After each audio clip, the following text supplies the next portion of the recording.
नमस्कार दोस्तों, कहानियों की दुनिया में आपका स्वागत है। इस चैनल पर आपको रोज़ नई नई सामाजिक और पारिवारिक कहानियाँ सुनने को मिलेंगी। कुछ कहानियाँ आपको हंसाएंगी, कुछ रुलाएंगी और कुछ कहानियाँ आपको गुदगुदा जाएंगी।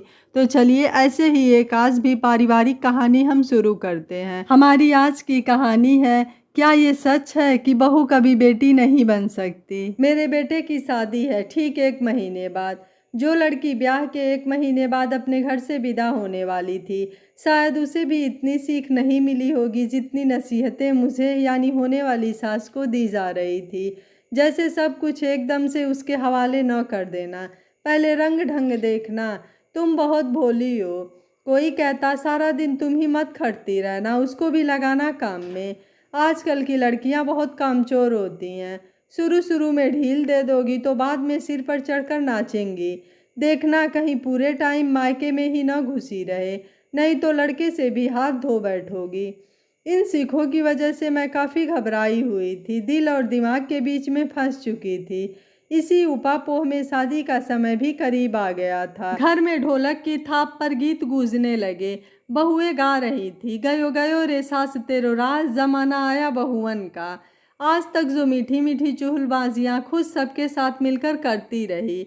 मेरा पसंदीदा गाना कोठे ऊपर कोठरी, मैं उस पर रेल चला दूंगी रहा है। पर आज क्या हो गया था मुझे, क्यों ये गाने चुप से रहे थे।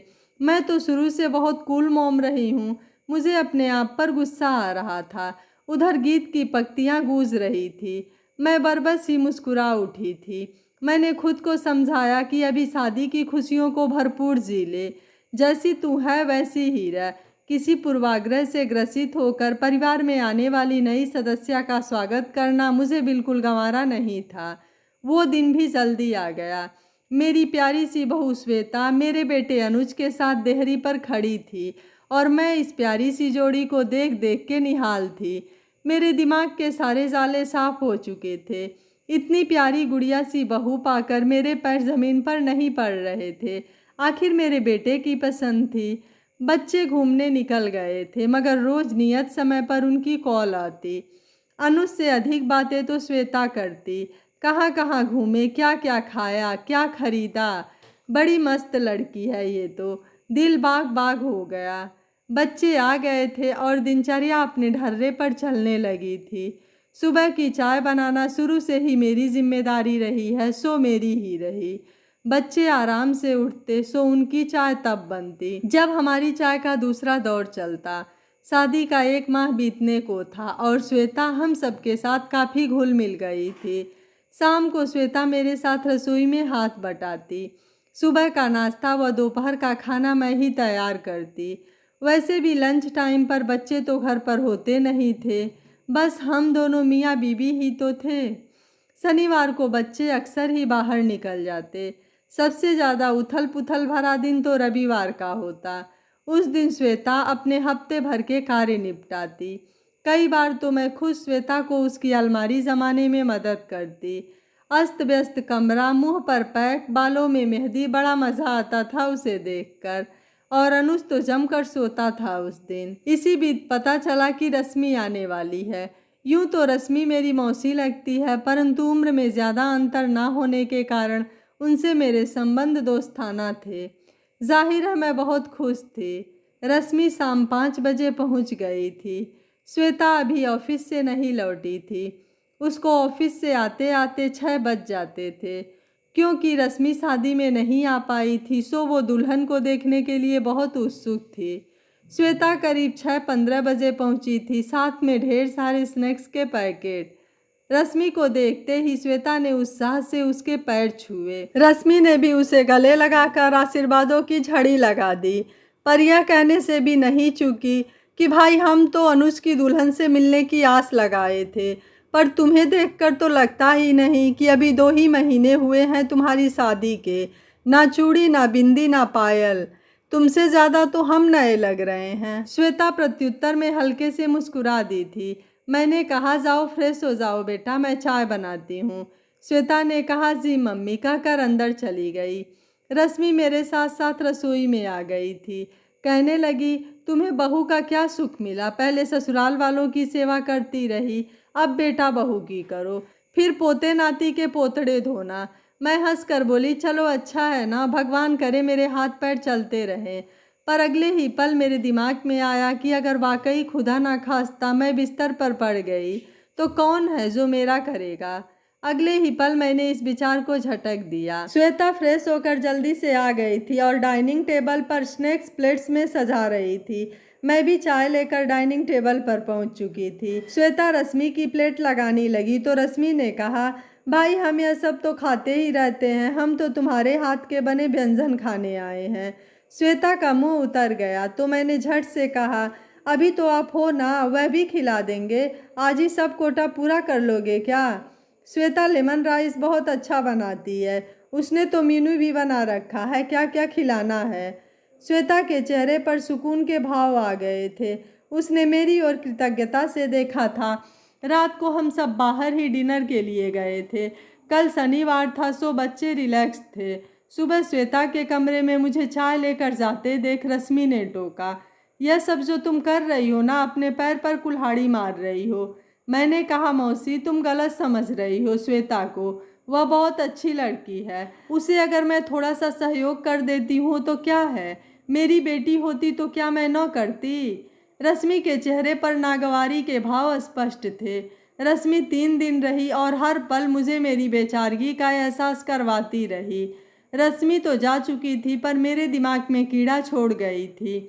अभी भी मैं सब कुछ वैसे ही करती थी पर सशंकित सी रहने लगी थी। कभी रश्मि का चेहरा पढ़ने की कोशिश करती तो कभी अनुज का व्यवहार तौलती। उसी दिन की बात है, रश्मि शॉपिंग करके आई अनुज के साथ। वैसे तो वो डाइनिंग पर सब बैग रख देती थी, मगर उस दिन वो 2 बैग सीधा अपने रूम में ले गई। अलमारी खुलने की व बंद करने की आवाज़ आई। मैंने भी अनदेखा कर दिया। कुछ देर बाद फ्रेश होकर बच्चे बाहर आए और अनुज बोला, आपने हमारी शॉपिंग नहीं देखी। मैंने कुछ नहीं कहा।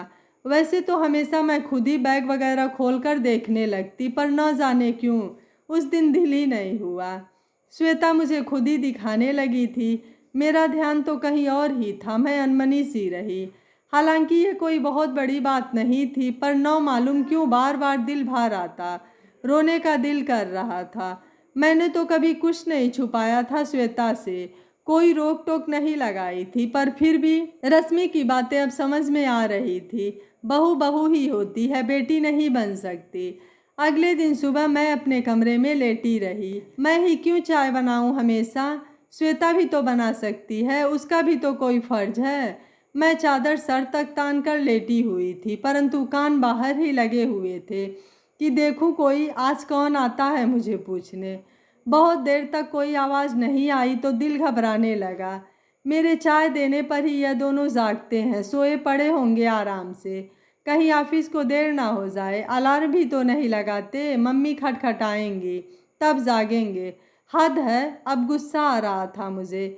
आखिरकार चादर झटक कर मैं उठ बैठी। आकर सबसे पहले बच्चों का दरवाज़ा खटखटाया, फिर किचन में जाकर चाय का पानी चढ़ाया। चाय कप में डाल ही रही थी कि श्वेता किचन में आ गई। बोली, मम्मा आज तो बड़ी देर हो गई हम लोगों को उठने में। मैंने कहा, हाँ आज मेरी तबीयत ठीक नहीं थी, मेरी ही गलती है, मैंने ही देर कर दी नॉक करने में, सॉरी।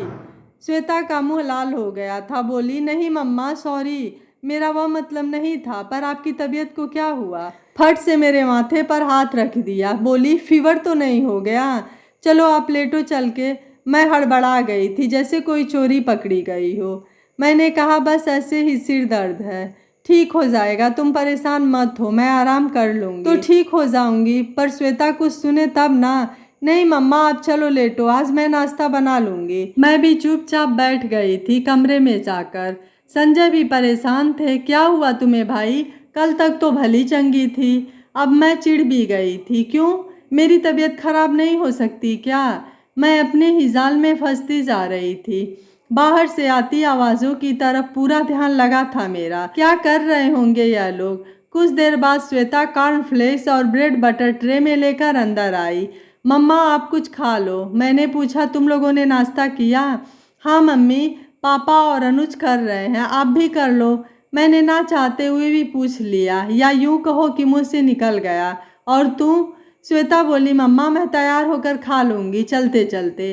आज आया ऊँट पहाड़ के नीचे। मैंने सोचा अब पता चलेगा, मैं ना हूँ तो कैसे मैनेज करेंगे यार। उधर श्वेता बोल रही थी, मम्मी आज इम्पोर्टेंट मीटिंग है, नहीं तो आज मैं छुट्टी ले लेती, पर अनुज आज छुट्टी ले लेंगे। अरे नहीं नहीं, मैं उठ बैठी थी, कोई ज़रूरत नहीं, सिर दर्द ही तो है बेकार में छुट्टी लेने की।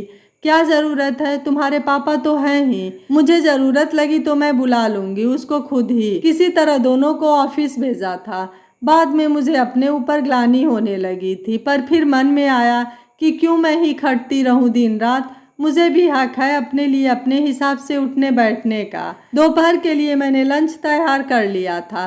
पता था संजय का ब्रेड कॉर्नफ्लेक्स वगैरह से काम नहीं चलता, जब तक पराठे ना मिले उनका पेट ही नहीं भरता। आज बेचारे ब्रेड खाकर बैठे थे। आज आशा के विपरीत श्वेता 3 बजे ही घर आ गई। लंच तैयार देख बोली, मम्मा आप कैसा फील कर रहे हो? मैं भी थक चुकी थी लेटने की एक्टिंग कर करके। मैंने कहा अब मैं ठीक हूँ, तुमने कुछ खाया पिया? श्वेता बोली, मम्मा ऑफिस में सैंडविच और कॉफ़ी ले ली थी। 5 बजते बजते अनुज भी आ गया था। आज शाम की चाय रात का खाना सब श्वेता ने ही बनाया, मुझे कुछ करने ही नहीं दे रही थी।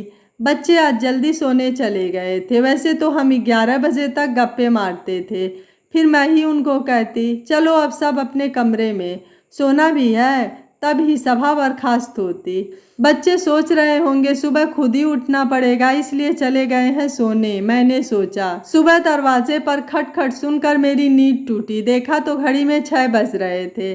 दरवाज़ा खुला, अनुज और श्वेता दोनों सामने खड़े थे। गुड मॉर्निंग मम्मा। गुड मॉर्निंग पापा। श्वेता के हाथ में चाय की ट्रे थी और अनुज के हाथों में गुलाब के 2 फूल। अनुज कह रहा था, हैप्पी वेडिंग एनिवर्सरी मम्मा पापा। वो आज 15 तारीख थी। हैरान थी आज का दिन मुझे कैसे याद नहीं रहा। खुश भी थी कि बच्चों को याद था। तभी श्वेता बोली, मैं 1 मिनट में आई। जब श्वेता आई तो उसके हाथ में 2 बड़े बड़े बैग थे, एक मुझे और एक पापा के हाथ में थमाते हुए बोली, देखो मम्मा खोलकर, आपको पसंद आया कि नहीं? मैं स्तब्ध थी। यह वही बैग थे जो उस दिन श्वेता सीधे अपने कमरे में ले गई थी।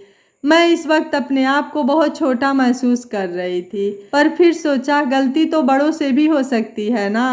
सोचकर खुद ब खुद चेहरे पर मुस्कुराहट आ गई थी। मेरे अंतर्द्वंद से बेखबर श्वेता और अनुज के बीच चाय की चुस्कियों के साथ साथ बहस हो रही थी। अनुज मूवी देखने के पक्ष में था और श्वेता मुझे शहर से 28 किलोमीटर दूर एक पर्यटन स्थल दिखाने ले जाना चाहती थी, और मैं फैसला बच्चों पर ही छोड़कर चल दी थी रसोई समेटने, जो कल से फैली पड़ी थी। और मैं मन ही मन मुस्कुराती जा रही थी कि किसने कहा है कि बहू बेटी नहीं बन सकती है। अगर दिल से अपनाओ तो बहू भी बेटी बन सकती है। दोस्तों, सास बहू का रिश्ता माँ बेटी जैसा ही होता है। अगर दोनों समझदारी से काम ले तो बहू बेटी जैसी बन सकती है और सास माँ जैसी। अगर हमारी बेटी नौकरी करती है तो हम उससे घर के कामों की अपेक्षा नहीं रखते हैं, लेकिन बहू नौकरी करती है तो हम सभी कामों की अपेक्षा क्यों रखें?